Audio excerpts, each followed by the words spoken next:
como lidar com o fato de que ao estudar a Torá, ou ao cumprir mitzvot, a gente acaba sendo o alvo da gozação de outras pessoas. Às vezes não judeus, mas muitas vezes judeus também. Tá? Como se lida com esse tipo de situação? Então, no Pasuk Havalev, no 21, consta que esses são Zeidim Marurim, são premeditados, malditos, tem uma linguagem muito forte, tá? E ele fala sobre pessoas malditas que se desviam das suas mitzvot. Resumidamente, o que a gente comentou na aula anterior foi que aqui está se falando sobre o fato de alguém não estudar Torá com frequência, ou pelo menos com alguma frequência. Então, não estudar a Torá pode parecer uma coisa inocente ou inócua, ou como o pessoal diz, mas eu não matei ninguém, eu não roubei ninguém, que crime, que pecado tão grande que eu fiz. Mas o que a gente comentou é que a verdade é que a falta de estudo acaba levando a gente a fazer muitos erros. E muita coisa a gente acaba se desviando da própria Torá pelo fato de não saber. Às vezes por ignorância, às vezes por a gente achar que está certo uma coisa que está errada. Então, às vezes, saber é pior, porque a gente sabe pela metade, então aí bagunça mais ainda as coisas, tá? Então, eu acho que eu já comentei uma vez, apesar de que é um comentário paralelo, tá? Mas eu vou dar uma ideia de como que a falta de conhecimento produz, na prática, erros. Sim? Só o bolo. Isso, tranquilo. Paga essa meia, tá? Muitas brachot. Valeu. Vamos lá.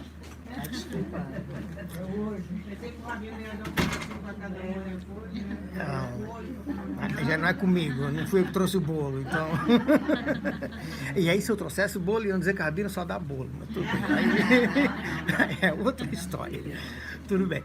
Vejam, a ideia aqui é de que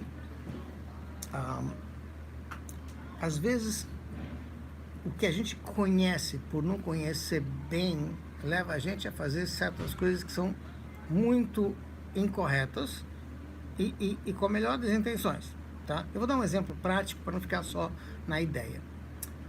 Existe uma cidadezinha no sul do Líbano que chama-se Sidom.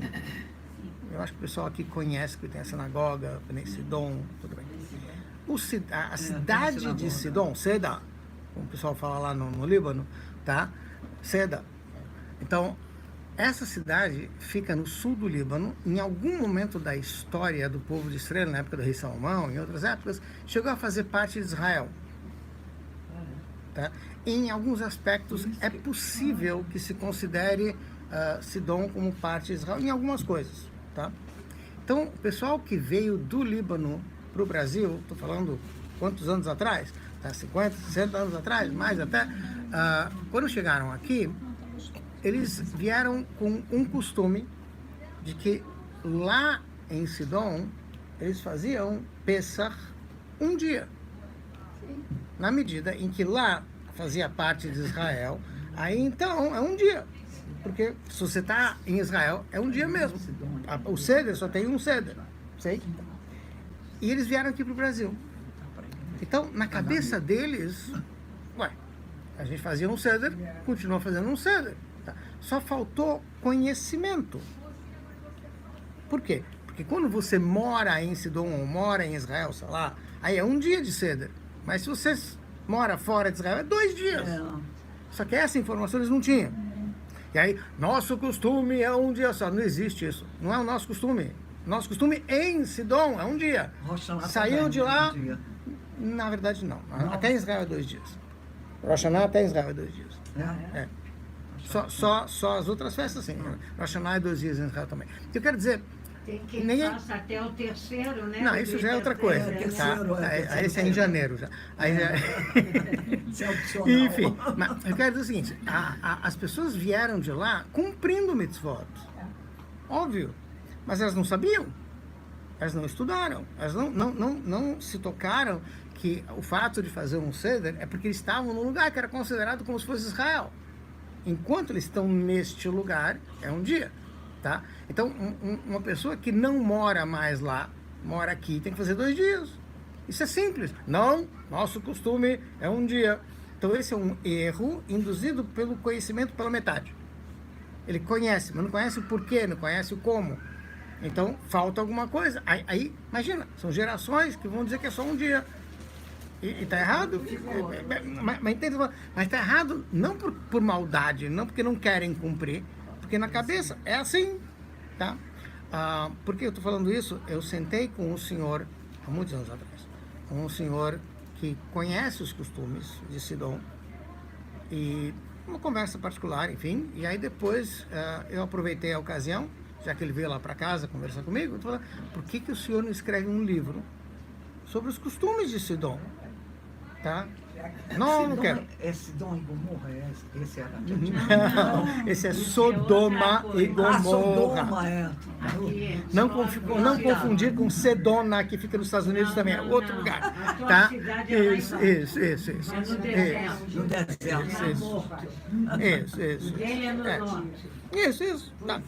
Agora, aí eu perguntei para ele, tudo bem, você não quer escrever? Grava, senta e vai gravando. E alguém vai transcrever. Eu falei, o que vai ser dos costumes? O senhor sabe, os outros, a próxima geração não vai saber. Aí ele falou, quem quer saber, vem falar comigo.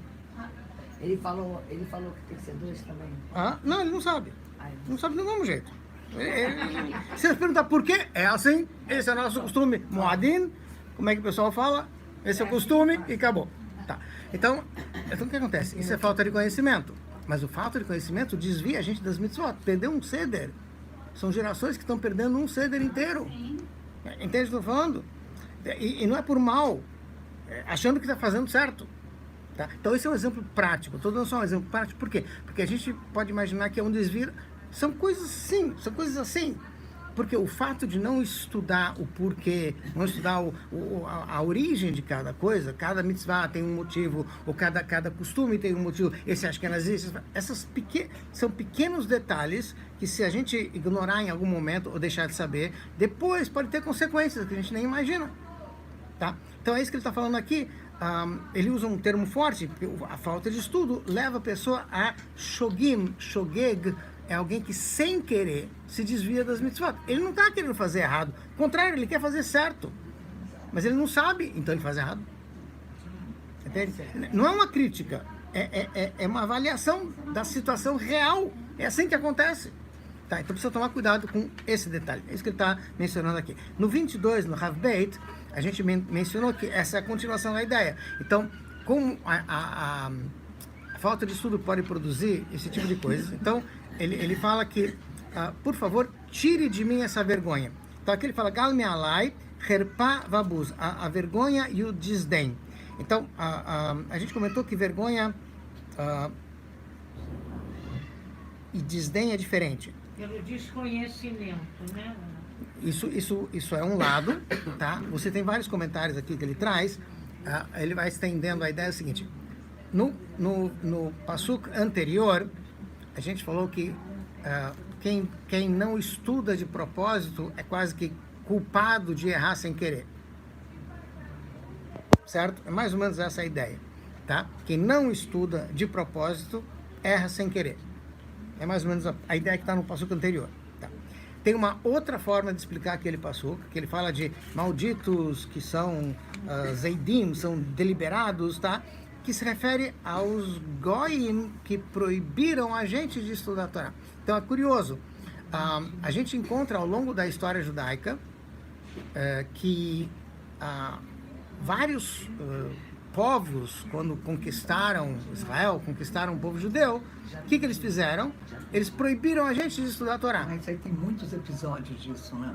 Por que isso? Porque eles entenderam que a gente só se identifica como Yehudim porque a gente estuda a Torá. Então, Torá é a base de tudo. Então, você tira o estudo, acabou. Você não tem o resto. Então, eles são os chamados malditos, e, enfim, deliberados e tal, no passuco anterior, no versículo, como eles querem destruir a gente, desviando a gente das mitzvot, tirando o estudo da gente. Essa é uma outra forma de entender o passo anterior. Então, de uma forma ou de outra, o que ele está dizendo aqui é: tira de mim essa vergonha. Tá? O que quer dizer tira de mim essa vergonha? Tem vergonha e tem desdém, buz. Tá? Então, vergonha pode ser a vergonha da falta de conhecimento, tá? Que a gente pode resolver isso estudando. É uma coisa que dá pra gente fazer. Tá? E tem a outra questão que a gente estava mencionando na aula anterior também, que é a vergonha daqueles que gozam da gente, que zombam da gente, por a gente estar estudando ou cumprindo as mitzvot de Torá, tá? Então, me salva, me poupa disso. Esse é o pedido, sim? Me salva, me tira de mim essa vergonha, tira de mim esse desdém, esse desprezo, tá? Mas esse desdém, são pessoas que têm conhecimento? Você tem duas coisas. Sim, é interessante que isso está no Malbim também. Ele fala duas coisas. Ele fala assim: tem aqueles que envergonham a gente porque acham que o que a gente está estudando não vale nada. Não que eles saibam. Mas também não querem saber menos. Isso. E tem aqueles que desdenham porque eles acham que sabem mais. Tá? Mas não quer dizer que eles sabem mais. Então, a ideia do conhecimento, veja bem, eu vou dar um exemplo que talvez não é de conhecimento, mas é só para ilustrar.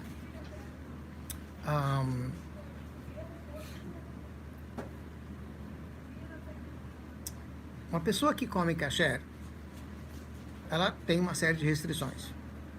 Muito bem.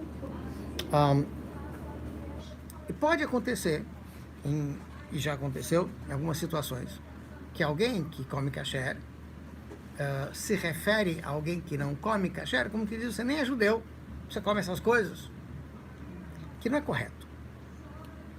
A pessoa não deixa de ser judeu só porque ela fez uma coisa errada, tá? Ela fez uma coisa errada, ponto. Mas isso não tira a condição de judeu da pessoa, tá? Eu já fiz essa afirmação, eu acho um pouco... Judeu é sempre judeu, né? É pior que Flamengo. Tá? Deixa eu só explicar. O que eu vou falar pode ter uma conotação não muito boa, mas é verdade. Por isso que eu faço questão de explicar. Um judeu que faz 100 pecados não deixa de ser judeu. Um goi que faz 100 mitzvot não vira judeu. Entende o que eu estou falando? Porque não tem nada a ver com o fato de ele fazer ou não fazer. Ele é uma questão de essência. Tá? A pessoa nasceu, é nato. Ele nasceu judeu, então ele é judeu. Não é que ele tem que fazer alguma coisa para ser. Então ele não pode fazer nada para deixar de ser também. Ele não tem como. Ele vai continuar judeu. O pior exemplo, infelizmente o pior exemplo é o arcebispo de Paris, que faleceu. E pediu para falar Cádiz. O arcebispo de Paris era judeu, enfim, é uma longa história. Quando durante a guerra ele foi salvo, ele era judeu, colocaram ele no mosteiro para salvar a vida dele durante a guerra, ele cresceu, enfim. Mas antes de morrer, o que ele disse? Ele pediu para falar Cádiz por ele. Como? Falar Cádiz pelo arcebispo do país? porque ele não deixou de ser judeu. Ele mesmo tinha essa consciência de que ele não deixou de ser judeu, apesar de tudo que ele fez. Ele não deixou. Entendeu o que eu tô falando? Que eu quero dizer o seguinte, porque isso não é você não se transforma, você não fica mais judeu nem menos judeu. Você faz mais mitzvot, é mais judeu, você faz menos mitzvot, menos judeu. Não, você é judeu do mesmo jeito. Só que é um judeu que fez mais mitzvot, um judeu que fez menos mitzvot. Tudo bem, mas essa é a situação. A gozação, muitas vezes, vem em cima disso. E às vezes é correta. Às vezes, tá? Vou me explicar. Se uma pessoa diz, eu sou mais judeu do que você porque eu como kasher, ela está errada. E se uma outra pessoa que diz, eu sou mais judeu do que você, mesmo não comendo kasher, ela também está errada.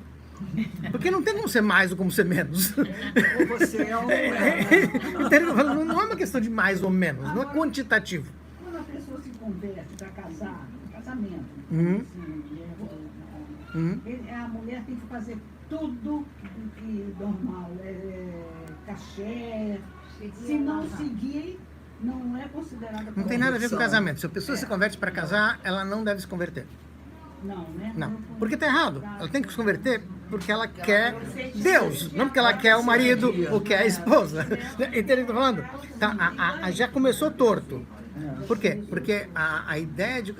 Inclusive, isso tem a ver com Shavuot. Shavuot, existem muitos lugares que têm o costume de ler o livro de Ruth. Tá? O livro de Ruth fala sobre conversão, Ruth se converter no judaísmo, tudo bem. A ideia de Ruth se converter no judaísmo, ela já não tinha marido. O marido já tinha falecido. Tá? Então, assim, ela tinha um marido judeu antes. Foi a história, uma longa história. Mas, enfim, a questão é de que ela não estava procurando marido, não era essa a ideia. Tá? Mas ela falou para a sogra, teu povo é meu povo, teu Deus é meu Deus, eu vou contigo. Ou seja, ela foi pelo Yiddishkeit, ela foi pelo judaísmo. Ela não foi por algum outro interesse que ela ia ter por ser judia. Tá? Então, o protótipo de conversão dentro da Torá é alguém que está fazendo isso pela Torá, por Deus.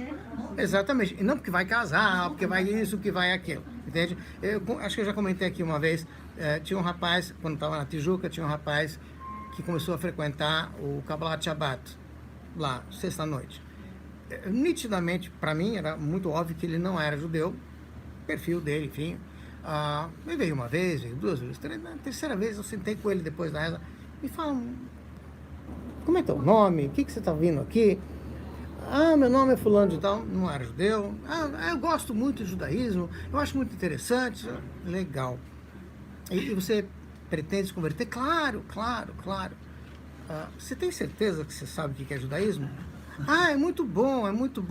Mas você tem certeza? Eu já vi que não. Vou te explicar. A primeira coisa que você tem que fazer chama-se circuncisão. Nunca mais veio relacionamento. Depois que eu expliquei isso, nunca mais. Entende o que eu estou falando? Então, assim, ele tinha outra coisa em mente. Ele estava procurando uma outra coisa. Não sei o que ele estava procurando. Mas não... Entende? Tudo bem, mas você entende o que dizer. Isso é outra questão. Tá? Isso é a fimose, isso já é uma outra questão. Tá? Então, voltando só para o nosso passo. O que ele está dizendo aqui? Tira de mim essa vergonha, ou seja a vergonha que os Yehudim falam que eu não sou mais nem menos judeu, não é. Tá? A gozação que vem de dentro da comunidade, às vezes dói mais. Por exemplo, eu conheço uma pessoa que não quer colocar um dos seus filhos num colégio judaico. Aí eu perguntei por quê. E é uma pessoa que gosta, que frequenta, que vai para aulas e que a própria pessoa faz, uma senhora. Tá. O que aconteceu? Ele falou, eu botei meu filho mais velho numa escola Yiddish. Em Pesach eu dei uma marmita para ele, porque naquela escola não tem comida kasher. Tá? E eu dou uma marmita para ele todo dia, para ele comer o lanchinho na escola. Ele voltou para casa revoltado. Todo mundo goza da cara dele. Kasher, essa coisa horrível. Então, ele se afastou do judaísmo na escola Yiddish, na escola judaica. Por quê? Porque a gozação, infelizmente, em escolas que teoricamente a gente acha que não é errada também. Por quê? Porque na medida em que a garotada não tem orgulho de ser judeu, então eles vão para a escola porque tem que ir para a escola, aí então qualquer um que faz um pouquinho mais é gozação, tá? É vítima de gozação, entre aspas, tá? Então, assim, ela me falou, 2 filhos dela que foram para escolas judaicas, com níveis maiores ou menores de judaísmo, nas duas vezes, o que eles faziam, gozavam. Então ela não quer, ela botou o terceiro numa escola goi. Ele falou, goi laica. Ela falou assim, os goim, eles sabem que são goim. Se gozarem, são goim que estão gozando dele. E ele sabe que ele é Yiddish, que ele é judeu. Tudo bem. Então ele não vai esquecer que é judeu. É estranho. Mas só uma parte, gozavam ele? De quem? Isso, os góis gozavam? Não, os góis respeitam. Se você chega para um gói, num peça, com uma marmita, e fala, minha religião, eu não conheço a sua religião, tudo bem. Você até impõe. Entende? Mas eu não estou dizendo que ela está certa. Eu estou só explicando o fato, tá? Ou seja, ela acredita que desse jeito vai preservar mais o filho do que colocando numa escola aí, onde vão gozar dele. Porque gozação corrói a gente, machuca a gente por dentro. É o bullying. É o bullying. Bullying. Isso que ela está fazendo, isso que ela quer fazer. Tá, então, aqui a ideia... Que não pode levar. Que tem tudo Veja bem, eu dei aula em algumas escolas Yiddish. Você ficaria surpresa, eu não vou entrar no mérito de quais escolas, não é essa questão, você ficaria surpresa de como que os professores, e às vezes até o pessoal da coordenação de diretoria, encara judaísmo. Não é o que você imagina muitas vezes. Não é. Às vezes escolas que teoricamente têm até um certo conteúdo judaico maior, tá? Mas a atitude não vou falar aqui, eu estava em São Paulo, sim? Quando eu estudava lá, numa escola religiosa, tá? Tinha um professor de ciências, não tinha nada a ver, era Yiddish, tá? E ele vivia falando um monte de besteira em sala de aula. Besteiras que eu não posso repetir aqui, em lugar nenhum, tá? Yiddish, tá? E ele contando as aventuras dele, essa cobra aqui, trazia uma cobra lá, que era aula de ciências, tá? Essa era a Xaxanina, porque eu cacei ela em Rosh Hashanah. Vocês entendem o que eu estou falando? Isso vindo de um professor e uma escola religiosa. E ele era professor de ciência, não tinha nada a ver. Você entende o que eu estou falando? Mas quando a gozação vem de dentro da comunidade, dói mais. Entende? Incomoda mais. Caricaturando um símbolo judaico. Então, eu vou abrir um parêntese de 2 segundos. Não. Antes de você chegar, a gente estava falando de séries da Netflix, da HBO. Aí eu disse, tem uma série chamada Shadchanut Moderna. Agora? É Shidurim. Agora. Eu achei péssimo, horrível, horroroso. Saiu Aí a Eva, não sei quem estavam me perguntando, eu disse, é horrível, porque não é assim. A Shadchanit ri pra caramba. Ela pega dados pessoais de você, ainda coloca disso assim numa lista, como se fosse a prioridade, que às vezes também não é.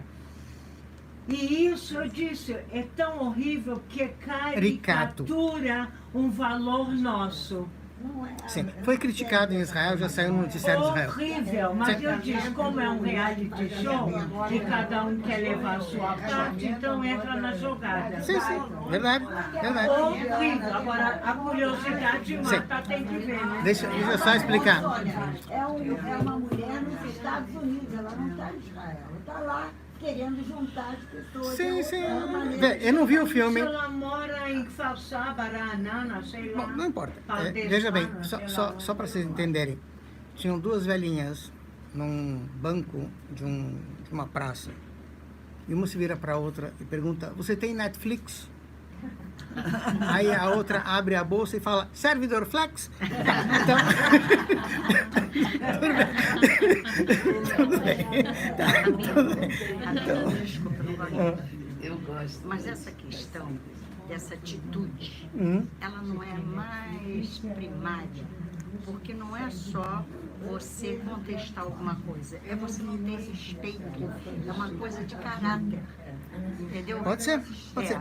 Eu acredito que as crianças não estão ainda tão longe. Eu li naquele que tem os 6 capítulos, que é eles têm 48 atributos. Sim. Eles têm essas características de generosidade, de Estuda. eu acho que isso resolve tudo. Inclusive, não é fazer pouco do que o outro faz. Sim, mas tem que ensinar isso. Bom, vamos lá.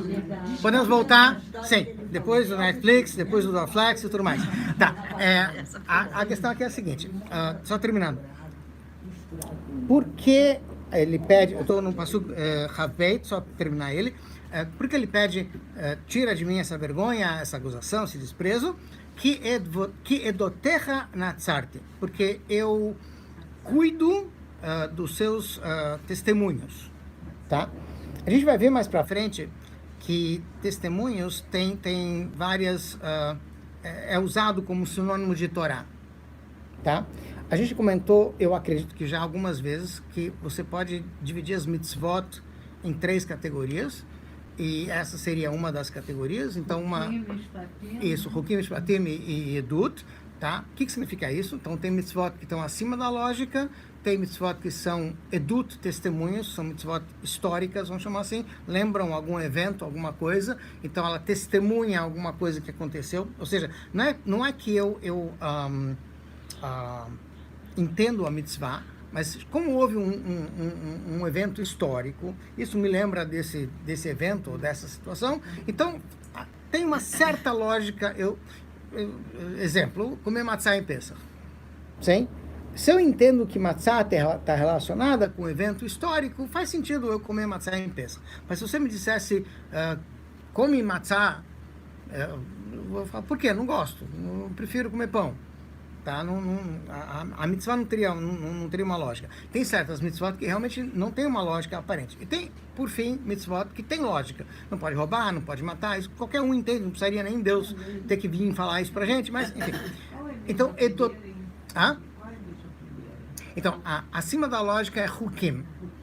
Tá? As históricas, vou chamar assim, as que tem um evento, alguma coisa, uma lembrança, edut, testemunho, tá. E, por último, mishpatim, as mitzvot lógicas, que tem uma certa lógica fácil de entender. Tá.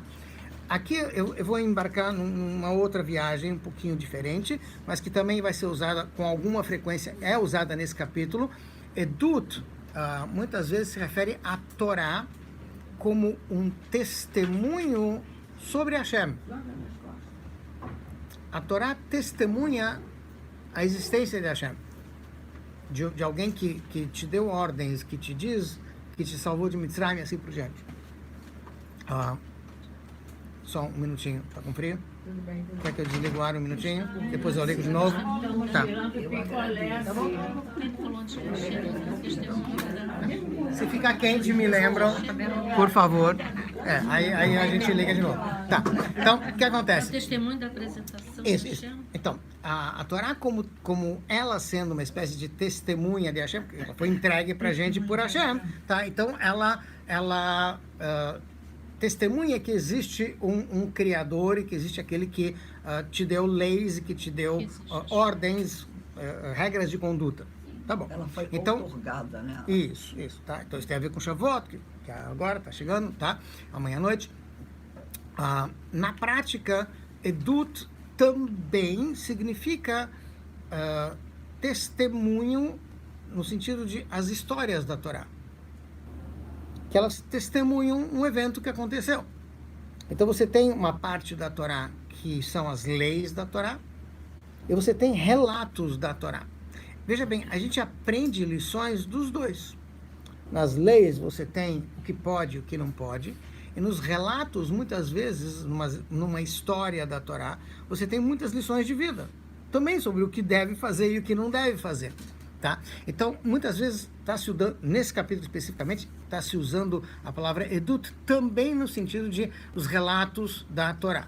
Tá? Então, ele diz assim que edotecha natzarti, os teus testemunhos eu cuido, eu preservo, enfim, está no sentido de que eu cumpro as mitzvot que estão relacionadas com o tempo, eu cumpro os testemunhos da Torá, no sentido de aquilo que está relatado na Torá, mas a Torá como um todo. Tá? Então eu cumpro a Torá, então já que eu cumpro a Torá, por favor, me poupa de ser gozado, desprezado, e assim por diante. Esse é o pedido que está aqui. Natzarti, se eu fosse traduzir em português, na falta de uma palavra melhor, eu usaria uma expressão que se usa muito aqui no Rio de Janeiro. Blindar. Uma coisa é proteger, outra coisa é blindar. Tá? Proteger é proteger, mas blindar é realmente proteger total. Me cerca de todos os lados. Por que Natzarti tem a ver com blindar? Porque a mesma palavra que se usa em hebraico para cercar uma cidade e deixar sem entrada e saída, blindar a cidade, notzer, tá? Matzor. Matzor é um cerco. Tem na fila, tá? Netzor, que blinda minha língua. Tá? Eu estou usando a palavra blindar, por quê? Porque isso, que blindar tem o sentido de que protege total. Tá? Então, assim, se a gente se apega totalmente à Torá, de um jeito que não dá lugar para outra coisa, no bom sentido eu estou falando, ou seja, se a Torá realmente é importante, e a gente não tem dúvida sobre isso, não tem gozação. As pessoas respeitam a gente. Quando a gente não é coerente, muitas vezes, aí sim, a gente acaba sendo gozado. Porque a gente não está sendo coerente. Como você diz que é e você faz não sei o quê. Entende o que eu estou dizendo? Então, às vezes, a gente se abre, às vezes, para isso. E às vezes a gente é gozado até por inveja da outra pessoa. Também. Mas eles próprios não reconhecem. Mas Isso é uma outra questão, tudo bem, isso é verdade. A questão da proteção, no bom sentido aqui eu estou falando, é que quando alguém como vou te dizer, é coerente, quando uma pessoa não se contradiz, ela vai encontrar menos problemas. Não quer dizer que ela vai ter menos oposição, vai ter gozação, vai ter isso. Mas as pessoas dão mais respeito para quem se respeita. Claro. Entende o que quer dizer? essa gozação não vai intervir nada. Não vai, exato, tá? Então, assim, tem criança que reclama na escola de bullying, de não sei o quê. Tá, não vou entrar agora, é uma questão comprida. Mas eu vou pegar um exemplo, tá? Me chamaram de não sei o quê. E daí que me chamaram de não sei o quê? Eu não respondo. Eu não sou não sei o quê. Depende de como você se posiciona, tá? Então, assim... então tem gente que vão tentar te botar apelidos não muito simpáticos. Se você não aceita, não pega, porque você não responde. Só depende de você. Chato, a criança se sente muito ofendida. Isso. Mas se a gente... O que acontece? A gente não vai... Isso. Não. A gente não vai proteger. Eu vou dar um exemplo... Eu vou dar um exemplo errado. Veja bem, por favor. O exemplo que eu vou dar, eu já estou avisando antes. É errado. Infelizmente, ele é real. Mas eu não sei se é uma coisa adequada. Tá? Mas infelizmente, ele é necessário. Infelizmente. Essa é uma carta de uma mãe, numa revista Yiddish, religiosa, e que, eventualmente, as pessoas que ela consultou deram razão a essa mãe. Infelizmente, no final da história, deram razão a ela, mas vocês vão ver que não é exatamente a melhor ideia. Filhinho dela, não sei qual é a idade, 5, 6, não sei, alguma coisa assim, talvez mais. Filhinho dela chega em casa, mãe, bateram em mim. A mãe foi para o professor da criança, lembra que contei, tá? O professor da criança e falou, olha, bateram no meu filho, por favor, olha, fica de olho, ajuda. Sim, não vou deixar isso acontecer de jeito nenhum. Mãe, bateram em mim. Tentou de novo o professor, não, a gente fez de tudo, não vi. Aí a mãe, não tem problema, vou falar com o diretor da escola. Vou pro diretor, não, na nossa escola não vou permitir uma coisa dessa, não sei o que, fica tranquilo, blá, blá. Mãe, bateram em mim. O diretor, olha, bateram na criança. Não, a gente está cuidando. Foi falar com a psicóloga, foi falar com a coordenadora, foi falar com a... Mãe, bateram em mim. Tá? Muito bem. Então, no final, a mãe chegou pro menino e falou, bate nele. Mas, mãe, bate nele, mas bate forte. Ele bateu forte, acabou. Ninguém mais bateu nele.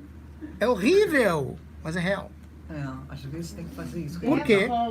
Porque Porque a criança tem que aprender também a se defender. Infelizmente, eu não gosto da solução, eu não acho que se eu tivesse uma solução melhor eu daria, tá? Mas infelizmente, eu tô falando entre pessoas, exatamente. Então assim, o que eu quero dizer é o seguinte, o que a gente tem que ensinar muitas vezes a criança a se valorizar, a se defender. Eu não estou dizendo que isso é a melhor solução. No caso dela, ela não teve melhor solução. Não tinha, tá? Mas a ideia é de que se a pessoa, de novo, se a pessoa, ela se coloca, como ele falou aqui, eu cumpro as suas mitzvot direitinho, então eu mereço ser protegido. Por quê? Porque eu me valorizo. Eu sei me colocar, eu estou cumprindo, eu estou fazendo o que tem que fazer, tá? Se eu não estou sendo coerente comigo mesmo, eu vou ser vítima de gozação, porque vão me chamar de, como é que você faz isso? Depois fala, faço o que eu digo, mas não faço o que eu faço, tá? Aí ele merece realmente ser gozado, a pessoa, estou dizendo, tá? Porque ela realmente não está sendo coerente.